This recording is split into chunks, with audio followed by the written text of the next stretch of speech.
Hey everyone, welcome to another edition of Ask a Realtor a Question series. Today is Friday. It is May 14th, and here's a question that I came in. It's on the buying side of a transaction. So if you're a buyer, you want to ask a real estate agent this question: how often has this property been sold? Good question. The reason why you ask this question is because you want to see if this property has been flipped, or if what the history of the sales price is on that property.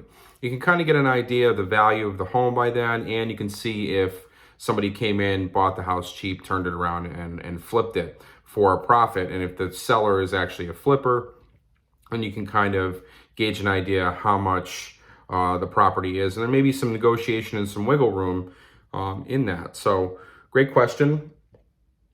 I'm gonna read another question that I looked up personally.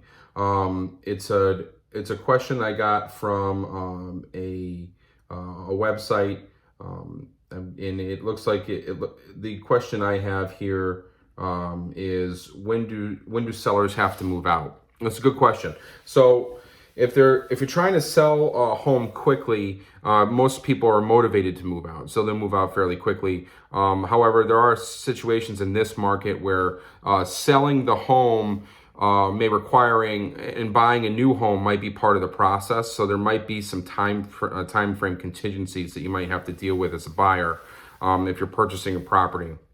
Seller may have to sell a house and then downsize to another one. And because it's such a competitive market right now, it can be really difficult for a person to sell their property and then find a new one immediately.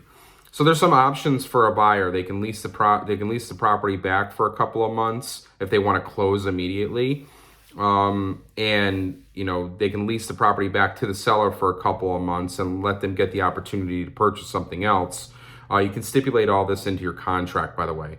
Or you can set up a situation where you can buy the property and do some renovations to it while the seller is still living in it. If you plan on giving them enough or reducing the price on the property to give them some time to get out of the property. So good question. We'll move on to Saturday, and you guys have a great day. Thanks.